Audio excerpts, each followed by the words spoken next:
guys, thanks for joining us on Family Life today here on YouTube. Make sure you subscribe. You don't want to miss any episodes, so hit the little bell and you'll get notifications and you won't miss anything. And if this encourages you, like it and share it with your friends. Yeah, share it with your friends. Yeah, welcome to Family Life today. So I have a confession. Oh, I hate this. It's not a big one, but in some ways it could be a big one. Often I have a hard time being thankful. I can remember one time I was standing on the Detroit Lions sideline, NFL football game as their chaplain, and we're getting beat again, And I remember just standing there going, this is terrible. I hate this. I don't want to be here. I'd rather be anywhere else. And then it hit me. I'm standing there in this NFL stadium and that billions of dollars have been paid for, and all these people are sitting in the stands who have paid lots of money to be there. And I'm like, I'm complaining standing on an NFL sideline. You know how many people would want to do that?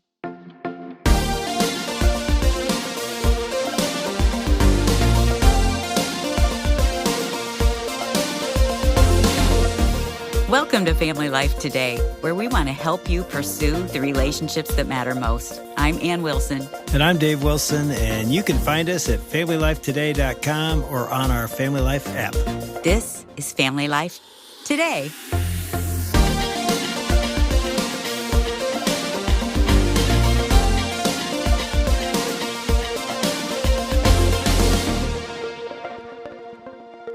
Today we're going to talk about that because we have Kay Wyma back in the studio with us, who is one of the most positive people I've ever met. You're a lot like my wife. I mean, as I was talking to you at lunch, it's like you two are two peas in a pod. But welcome back to Family Life Today. Thanks for having me back. Yeah, and I mean, you're smiling as you say that. I mean, and you wrote a book about being thankful called The Peace Project, which is just this. And we've already talked about choosing every single day. And you said for 30 days, do an experiment to choose to be thankful and to act kindly and to show mercy to people. And I got to be honest, as I was listening to you two, both of you tell stories about, how thankful you are. I was like, man, I love hearing these stories. I just got to be honest. There are times where I want to choose it and I feel like I'm like locked up, like stuck. Is it ever hard to choose it? I do think it's hard. Yeah. I think that's the first step. And what do you do? You just you buy the book. Yes, thank you for that, ma'am. I do think you have to just do it. It's the Nike, just do it. And you do. You just do it. Because even when you don't feel like it. For sure. I think sometimes it's the best when you don't feel like it. There was one of the stories in the book that I really loved, especially about thankfulness, was a reporter that was from the United Kingdom that had interviewed Brene Brown. And she was super dubious about gratitude. Really, especially because you could go on Amazon and do gratitude journals and there'd probably be 50,000 plus. I mean, there's tons. Yeah. And she just was sort of like, good for you. I'm glad that works for you. And when they got off of the air, however they were doing the interview, Brene said to her this quote, which I love. She said, "It's not possible to be stressed about something when you're being grateful for it." Whoa. That's really deep and good. Right. And so she listened. This reporter listened. And she thought, you know what? I'm just going to try it, because she wouldn't have categorized herself as a grateful person, not an ingrate, but just kind of like, that just is great for other people. Thanks, but no thanks. And so she started doing it in her own home, simply being grateful. And it was one of those things that changed everything for her, because it is that powerful.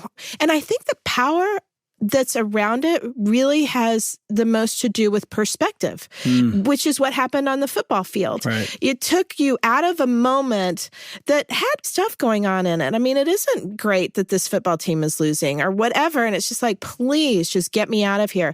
But when you, for a moment, start to call out those things for which to be grateful, it changes it. And what's stealing your peace gets pushed off to the back burner and peace is ushered in.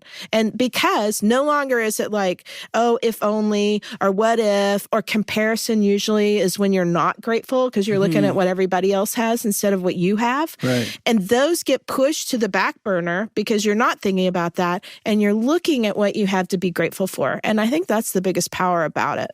Yeah, Kay, as you were saying that, I thought even in my situation on the sideline, and you said this yesterday, it's like when you looked up, and you saw the sunrise and it reset your perspective. I don't remember exactly, but I did look up on that sideline. I'm That's looking up at interesting. 80,000 people, and I'm like, I'm in a stadium on a side. So it reset my perspective. And I was just, when you were saying this, I thought of, I don't know how familiar you are with Psalm 73, but it's this interesting psalm I remember reading years ago where Asaph is complaining to God. I'll read it to you. He says, I envied the proud when I saw them prosper despite their wickedness. The whole first part of the psalm is, I think a lot of us have probably done that, is like, wicked people seem to be blessed and the righteous seem to be, in trouble. And then and I'm going to jump down here, but basically complains for 14 verses. Did I keep my heart pure for nothing? Did I keep myself innocent for no reason? I get nothing but trouble all day long. And he goes on. And he said, I'm trying to understand why the wicked prosper. What a difficult task this is. And then verse 17, it changes. He says, then I went into your sanctuary, O God, and I finally understood the destiny of the wicked. And it's this moment where he went vertical. He looked up. Again, his way of saying, I went into your sanctuary, but it's like I stopped and I said, God, I don't understand. I looked up, and the whole rest of the psalm is like, okay, now I sort of understand. That's sort of what you're saying, right? Yeah. I guess I'm talking to myself because there's times where it's hard to do that, but it is a moment where you sort of have to hit the pause button and say, and that's what 30-day experiment is like. For 30 days, I'm going to do that. I'm going to hit the pause button. Yeah, just to get it I'm going to look up into and your choose groove. thankfulness. Yeah, and Ecclesiastes is right along that same route. I mean, it just is. Bad things happen to good people. Yeah. Good things happen to bad people. And Solomon is like, good luck with that. Like, if you're going to figure that out, you will be doing it the rest of your life, and you never will, And then he says, but what is the gift to us is our toil, to just go out and do what you're supposed to do. And that it's the joy that comes with that, quote, is the gift of God. And so in this process of just being able to exit for a moment, whatever it is that's tripping us up, and you feel a certain way, like you feel unsettled or in discord. It's like, if you're feeling that, stop. And in that moment, find something for which to be grateful. And yes, it's like, who really wants to do that? Please. And it's for you. It's one of the many things that is for us. And I think in practicing that, because so often the Lord will say, this is for you. It's for you. Even the hard times are for us. And I don't want the hard times. We don't want for it to be unpleasant. But if we can land in that place and trust and faith and know that it's for us, that something in it is for us, that's where gratitude is such a helpful tool. It sort of jumpstarts the rest of the story, but more than anything, it primes the pump to be able to move from the thought process, which is where gratitude is, to actually doing something, which is what takes your thoughts and cements them. And this, again, we talked a little bit about the neuroscience last time, because I like to know why. Like, if this is working, why? Because really the way your brain functions, it's through your neural pathways and the synapses that are going on in your brain. And here's an amazing thing about our brains, neuroplasticity, which means that it can change, okay? And so when we started the Soul 30, part of what made me want to do it is because I was sitting there going, okay, if my highest traveled neural pathways are the ones that have to do with frustration or fear or worry or anxiety, even if you're a positive person, that is a rut in your brain, because your brain has been working since you were a little bitty. Like, you drop a kid off at Mother's Day out and the anxiety is like, they can't breathe. Well, that's part of what's forming the paths in their brain. What if you could change that? What if my first stop wasn't because there's such a deep rut into anxiety, worry, or anything like that? What if it is in peace? What if it is in gratitude? That's worth a little effort, because then, and I'm just going to tell you, it works, because we haven't lived the easiest life. Most people haven't in the last few years. There was no way for me to even imagine that it would exist. And for me personally, I'm so thankful for this project because of how it put fuel in our tank before I even knew our tank was going to be empty. And it's significant and it's real. And I can tell you, having lived it, it's worth the effort because of what you get on the other side. And so much of that is a deeper, more intimate knowledge and experiencing God, which I think we would all love. And it's like, guess what? You could do that any day. You can do it today. Yeah, and I love that you said it and you wrote about it, where when we choose thankfulness and then we show kindness, it comes back. Oh, it isn't just the other person that for we're sure. being kind to that gets the kindness. Not only does it change the way we think as we practice it, right? We feel better by being kind. There's a part of your brain that actually lights up when you're practicing kindness, especially if it's just being kind without getting anything in return. There's a spatial area in your brain that is only activated by doing that. Wow. Isn't that fascinating? Yes. It's like, you really were created for this. Let's play with it, because it's incredible what it does for you physiologically. When you look up, and yoga uses this a lot, looking up and breathing deeply. And the reason why that helps you is that we have a nerve called the vagal nerve that literally goes from your brain and it wraps around through your torso down into your gut. And when you breathe, when you take a deep breath, it resets that nerve. That's why you feel better. And so it's like, try these things because they're good for you. Take it the extra mile to be able to see the bigger picture that's happening, with the Lord's perspective being allowed to inform whatever the situation is, especially including the people. So yesterday, I was honked at. People honk all the time now. I think people are just frustrated. And so I was in the lane I was supposed to be in. There was no reason for this person to honk at me, and yet they honked at me. I had a lot on my mind, and I was like, oh, that jerk, My 19-year-old son is with me in the car, and he was like, okay, stop. He was like, don't get angry. Why would you get angry at that? You have no idea what's going on in that guy's day. And okay, this is where it's like, if you don't think it spills out onto the people that are next to you, and he must know that it works or he wouldn't be telling me that. Yeah. Well, anyway, on this guy, so he says to me, don't get angry at this guy. And I did. I was like, you're right. And then I needed grace too, because I was like, it's been a really long day. I've had a lot on my mind. I think that's why I kind of got a little bit angry. And he's sitting next to me and he said, I totally understand that. And so grace is at play through all of this. And grace is such a powerful, powerful source that, again, do we really tap into it? I'm not sure. Yeah, I mean, and obviously, the third aspect, you call it mercy, grace. Yes. That's a huge one. It is deep. I mean, kindness is hard in itself, but then to extend, kindness to someone that we could punish, that maybe deserves what they should get from us. Yeah. And you said it, we can't do mercy in our own strength. I don't think we can. I think this is where the soul aspect really comes into it, because this is the part where we really have to tap into the things of the Lord, because it involves forgiveness, it involves grace, it involves compassion.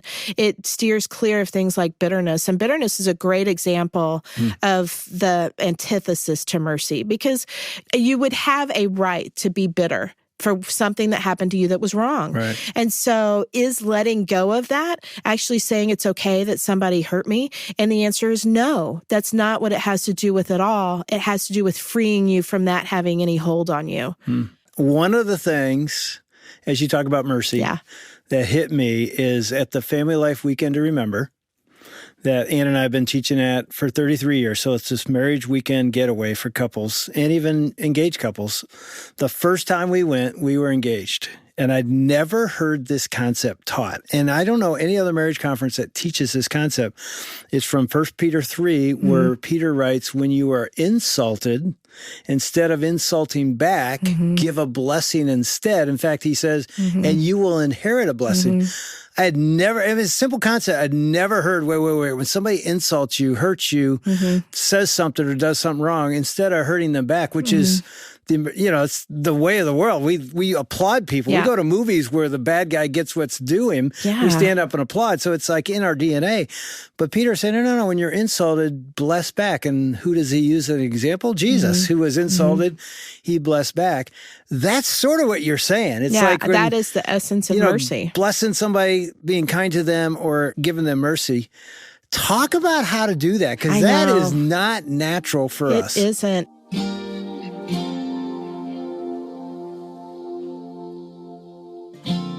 That's Dave and Ann Wilson with Kay Wyma on Family Life Today.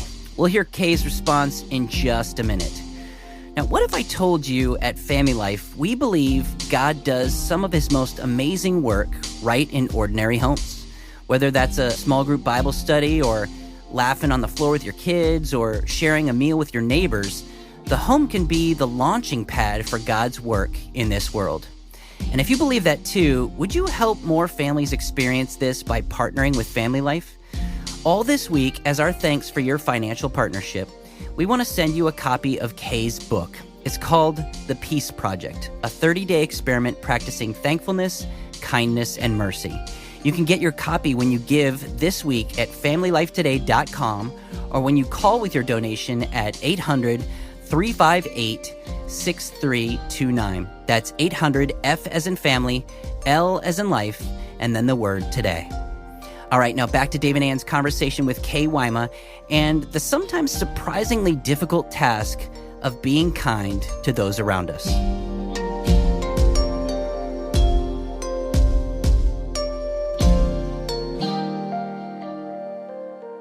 I think the best way to start is by practicing on strangers, because you know Well, it's what I easier mean? on That's strangers. interesting. It is easier. I know. And so it might get you in the mode of actually thinking that way. How would you practice that? I think just even the honking guy. Yeah. To be able to say, like my child said, you just don't even know. So that's the first thing, is to get to, because one of the cores at the Center of Mercy, I think, is why. Like if you can ask that question, why is he being this way, or why is she acting this way? Someone close to me is definitely aged and older and has had a lot of physical ailments, and in that has kind of lost senses. And so recently we were together with another person, and he was getting so frustrated because he couldn't remember the name of what a very simple object was. And the more frustrated he was, the more angry he was getting. And the anger was definitely spilling out over us. And in that moment, we could either go, and walk away, or for that moment to be able to go, why is he so frustrated? What's happening here? And the why is, he can't remember. And so at the core of that is fear. And so if you can get to that place to actually see what's happening, then you can have compassion without it being super hard. And then maybe start practicing on the relationships that are close to us, because those are the ones that have a lot of history. And to be able to go, why is it that she always does this, and even possibly preempt it. Preemptive mercy is super helpful to be able to say, I know that we're about to move into a situation that is going to be really hard. And so please give extra measure to your sister. Please give extra measure to your brother. Please give extra measure to me. And if at all possible, if we can do it with other people, we might be able to do it with ourselves. Because when you look in the mirror, I'm telling you, we're the hardest on ourselves. And to be able to give yourself a little grace and give yourself a little mercy is so powerful. And just then, in those moments, we get tiny little tastes of freedom. And it's so good. That's where you want your neural pathways to be landing, because the freedom spot, he gave everything for that. It is for freedom that he has set us free. And his blood cries out for us. We have been made righteous. And it's like we could live in that a little bit longer, day by day by day. Will we ever be perfect on this side of heaven? No. But maybe we could enjoy more and more moments of that freedom. And in that freedom, that's where it feels the best to be able to care about the people that are walking next to you. I think, Dave, you started by saying, I'm so positive.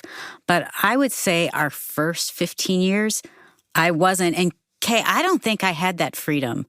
I wasn't, because I was so locked into my own needs, my own letdowns, my own disappointment with her husband. Yeah. And I had my eyes That on... would be me. Just in case you're wondering. My Wasn't her eyes... first husband, it's her only husband. Yeah, really. My eyes were not there. But it took me a while to learn that. And I can remember starting at this point, Jesus, I can't do it. I can't. I don't have the power within me. I see the negativity and the brokenness of myself. I see it in those around me. And I'm in a habit of just saying all of that to everybody. And honestly, Dave didn't want to be around me, and I was critical of our kids all the time. And man, it took work. I love that you're at a 30-day, because it takes 30 days, generally speaking, to break some bad habits and to get out of those grooves that we've dug so deep. But I think that Jesus can do that. Absolutely. And that's the exciting part, is because he never said, go do it on your own. Yes. That was never part of the story. Right. And it's by him, through him, and for him are all things. Come experience it because it's incredible. And those times where you go, I cannot do this. Oh, yeah, you never said I had to. Exactly. And that's where I think it's so powerful, is this experiencing God, because he is compassion. Like, he is shalom. He is peace. His name is Jehovah Shalom. Like love, God is love, is the beautiful 1 Corinthians passage. Yeah. And he goes into all these things. And of course, we make it about ourselves. Well, I have to be patient. I have to be kind. Becoming a mother, I was like, well, I thought I was patient. Now I know I never, have I ever been? Exactly. And I'm like lost. Like, I can't even do the first one. So why even go to the rest of them, However, that's not really what he said. He's saying, this is who I am. I am patient. I am kind. I am slow to anger. All these things that when you engage with love, you're engaging with him. Yeah. That sort of changes the story, doesn't it? Mm-hmm. And that's where, practically speaking, I had no idea, because I did not go looking for this. I mean, I really didn't. I was hit over the head with it. It was shoved on me. I'm so thankful that I thought about it for a minute to go, wait, something's different here. And to say, I think I want that. Could that change? Let's try and see what happens. And to be on the other side going, thank you, thank you, thank you, thank you. I had no idea. And now whenever I feel discord, whenever I feel unsettled, whenever I am concerned, whenever fear is entering in, anything like that, I'm like, switch the thoughts. And if I can, find a way to practically engage with something that has to do with encouraging another person in an act of kindness or through an act of compassion. Yeah, and I think, even as I listen to you right now, I'm thinking the 30-day experiment is almost really a 30-day meet with Jesus. Pause long enough to connect with your king, the author of your life, long enough to shift your perspective, to be thankful, to choose kindness, to practice mercy. Our youngest son started a prayer house ministry. It's really a discipleship ministry, but part of it is several aspects. But one of it is every day from 9 to 10 in this little area in Lake Orion, Michigan. He says, come for an hour of prayer. And it's just, and even when he said, I'm like, you're doing a prayer house? What? Maybe don't call it a prayer house. That'll scare. I literally said that to him. That'll scare people away. Like, I'm not going to a prayer house. He goes, Dad, why don't you just come once and see what we do? And I'm like, okay. So I went, and they've got a person up there leading some worship, but it really isn't like sing with me. It's just like, I'm going to worship. Just you can sit listen. with God. But it's really sit it. and pray and do whatever you want. And maybe somebody will come up on the mic and pray. I went in there, and I was there an hour, and I thought to myself, this is so refreshing to be still and know that he is God. Psalm 46:10. It just came to me, and I was like, why don't we do this more in our life? Because we rush. We complain. We're mad at everybody, and we're honking back at them. I'm the worst. There's nobody worse than me in the car. Just ask my wife. That could be everybody but me is a jerk driving, because I'm the only perfect driver. And I just sat there and I thought, this moment is resetting my soul. It's and breathing. as you walk out, you feel better, you're more kind, you are able to extend mercy because you have received mercy. And I thought that's what the 30-day experiment is. You're challenging people to say, stop long enough to connect with him, and he's going to give you what you need, not just for yourself, but to be kind and merciful to others. Yeah, and it's in practical speaking. You don't have to know the Bible verses or anything. Just do it, And it is a beautiful reset that actually puts so much fuel in your tank that so many of the things that we'll go, oh, we have to do this in order to do in order to be okay. I need to be doing this. You go from doing to being a reflection, which is really what it's all about, because it's coming from the inside out. Right. Because this is the part that impacts the soul. And so you don't even know that you're doing it. It's actually this part of life that's where the abundance is, even in the circumstances that stink. I've always been amazed that the Lord slept on that boat in the middle of a storm.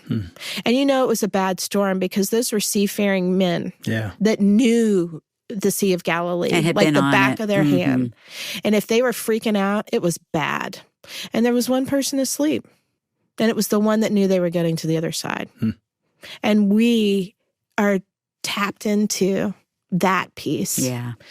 Paul's beautiful statement, I know the secret to being content, whether in plenty or whether in want. That's what it is. It doesn't matter if it's the storm, it's the same peace. If it's the happy days, it's the same peace. And that's where I think Solomon sat going, here's the deal. Just do what you were put on this planet to do. And it's Philippians 4, a peace which surpasses all understanding. Right. Yeah. That you're living. Yes. I want that to be my neural pathway. And it can be. You've been listening to Dave and Ann with Kay Wyma on Family Life Today.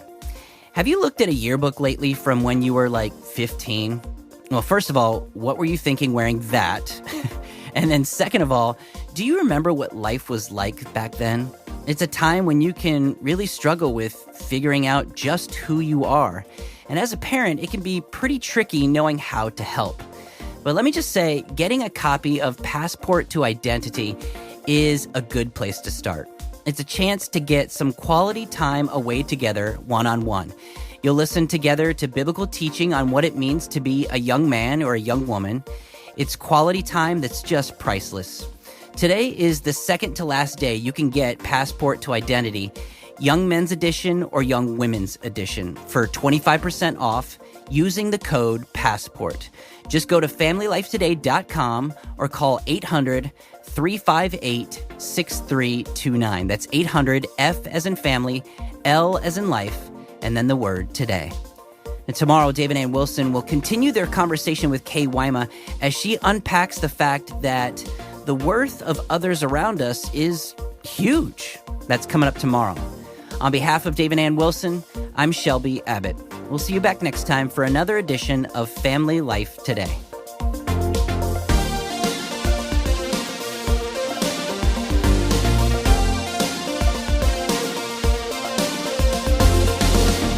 Family Life Today is a production of Family Life, a Crew ministry, helping you pursue the relationships that matter most.